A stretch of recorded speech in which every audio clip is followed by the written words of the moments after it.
बिल्कुल, मैं इस वक्त ठट्टा सजावल दूल्हा दरिया खान पुल के करीब वाकई ये कौमी शाहराह पर मौजूद हूँ। आप देख सकते हैं इस तरफ ये कौमी शाहराह है और इस वक्त दोनों कौमी शाहराह के इतराफ कच्चे की ज़मीनें हैं और फसलें तैयार है। इस वक्त कैमरा मैन अगर आपको दिखाए तो ये मुकम्मल तौर पर तैयार जो फसलें थी उसमें ये पानी आप देख सकते हैं दरियाए सिंध का पानी है जो इन फसलों में दाखिल होने से जो मुकम्मल तौर पर फसलें थी वो शदीद मुतासर हुई है। आबादगारों को बहुत नुकसान उठाना पड़ गया है और आप देख सकते हैं कि ये आबादगारों के लिए एक बड़ा नुकसान जो है वो है। आप स्क्रीन पर देख सकते हैं मेरे साथ एक आबादगार मुतासर मौजूद है, अनवर पठान मौजूद है। उनकी भी यहाँ मुतअद्दिद फसलें हैं, उनसे बात करते हैं क्या क्या उनको नुकसान हुआ है, उनकी ज़मीन में फसलों में कितना पानी दाखिल हुआ है, क्या कहेंगे इस हवाले से? भाई हमारा जो है तकरीबन गन्ना है और चावल है, तैयार चावल है जो 20-25 दिन में कटने वाला था वो भी डूब गए हैं और गन्ना है तकरीबन करोड़ों का नुकसान हुआ है। बराए मेहरबानी हुकूमत से अपील है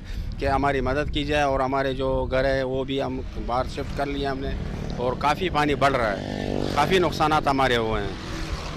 जी बिल्कुल, इनका यही कहना है कि दरियाए सिंध में जैसे पानी का इजाफा हुआ है तो वो ओवरफ्लो होने के साथ साथ मुख्तलिफ मकामात से शुगाब पड़ने से इनके जो फसलें इनके जो देहात वो ज़ेर आब आ चुके हैं, जिसमें हाशिम शोरो समेत उबाड़ो जाखरो और उसके साथ साथ रमज़ान मल्ला और यार मोहम्मद मल्ला जैसे देहात है उनमें पानी 3 से 6 से 7 फीट तक जमा हो गया है। तो फसलों को भी शदीद नुकसान हुआ है, फसलें मुकम्मल तौर पर डूब चुकी हैं, कहीं भी इंतज़ामिया में दिखाई नहीं देती। और आप देख सकते हैं ये कौमी शाहराह है और दोनों तरफ पानी ही पानी आपको नज़र आता होगा कि इस तरफ भी आप देख सकते हैं, कैमरा मैन दिखाए तो ये सड़क की उस दूसरा जो ट्रैक है आप उस तरफ देख सकते हैं कि गन्ने की फसलें तैयार है वो मुकम्मल तौर पर ज़ेरे आब आ चुकी है। तो दरियाए सिंध की जो सैलाबी सूरत हाल है वो कोटड़ी डाउन स्ट्रीम से 3,50,000 से ज़ायद जो रेला है कि वो इस वक्त ठट्टा सजावल दूल्हा दरिया खान पुल के मकाम से समंदर की तरफ रवां दवा है। जी।